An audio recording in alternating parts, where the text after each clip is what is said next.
tayo mga ibang members, justices ng Sandigan Bayan. Alam niyo, the government didn't spend a cent for that because every peso and dollar spent for the computerization, from the software to the hardware to the training of the Sandigan Bayan justices and employees. Kasama na lahat ng employees. All the employees of the Sandigan Bayan are computer literate now. Di ba? Kasi, matamo siya. At kasama na yung merienda nung launching, all came from the USAID. Walang strings po yun, basta binigay nila because they want to contribute to the computerization of the judiciary, starting with the Sandigan Bayan. Sinabi ko rin po yun sapagkat nandito si Presby Velasco.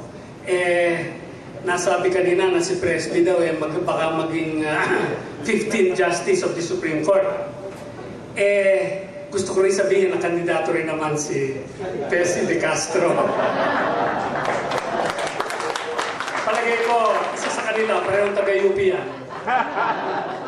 Ang mahihiram. At yan dapat ngayon na o bukas sapagkat the President and the JBC are mandated to select the occupant of that position 90 days from the day it became vacant. And that day was December 21, when I took my oath as Chief Justice and therefore took the place of Chief Justice Davide, who retired the day before on December 20, 2005. So yung 90th day ni President GMA is due already. Kaya siguro pwede nyo nang kamayan silang pareho. Term sharing. Term sharing.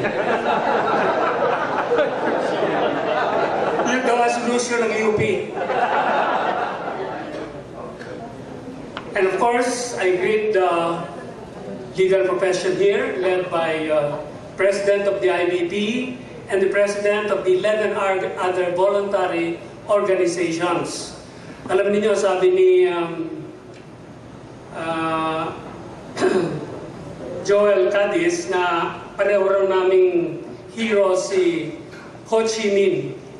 I gave him, it's true, an autograph 2 feet by 3 feet large picture of Ho Chi Minh. That came from the Supreme Court of Vietnam. The Chief Justice of Vietnam gave that to me 3 years ago when I visited Vietnam and I was a guest of their Supreme Court. And knowing how Joel Cadiz loves Ho Chi Minh, I wholeheartedly, even if reluctantly, parted with that picture. Sabi ko nga sa kanya, we admire people who are committed to their causes.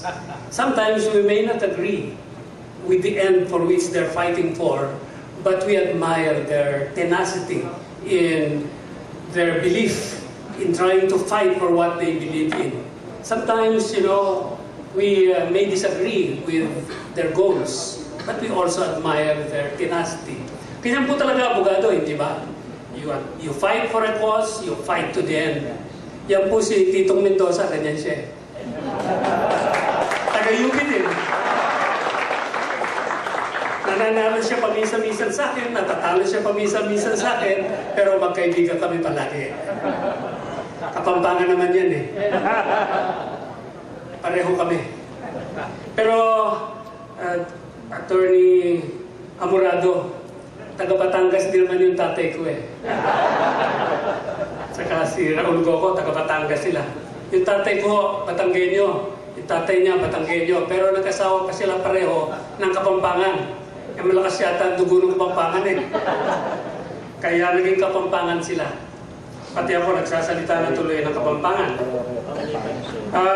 Of course, I cannot let pass, before I deliver my formal response, the tributes made by 3 outstanding lawyers. Raul Goco, there's a little bit of anecdote that Raul failed to, or forgot to say, because he was asked by Abe Cruz to render the shortest speech of his life. And he made it true. Sometime in July of 1990, Raul and I were on the phone, and then the earth began shaking. That was the earthquake of 1990 that hit the country, particularly in Baguio, and which felled the Hyatt Hotel. And you know, we continued talking, even while the earth was shaking, and both of us went under the table while we were talking. So you can say that our friendship has not been shaken by the worst of earthquakes. Si Kumpanyero Amorado first praised me. Sabi niya, humble daw ang beginning ko, and then challenged me. Yung tinatawag na good news and bad news, di ba? Yung good news, pupurihin ka muna. Pagkatapos, medyo pipilitiin ka, di ba?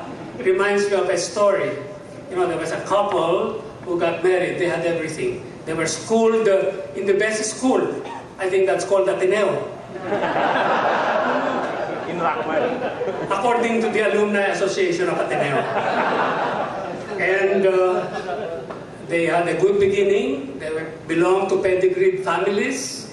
They had a car, a house in one of the Makati villages. They lacked only one thing. They didn't have a child. So after 3 years, they went to the best obstetrician and asked for advice. So the obstetrician did everything. And after a few years, the obstetrician called them and said, bad news for both examined here first. Well, of course, the couple, as Kumpanyero Amorado did, the good news first. What's the good news? Well, Mrs. Cruz is infanticipating. Oh, they were very happy. And now the bad news, Mr. Cruz is sterile.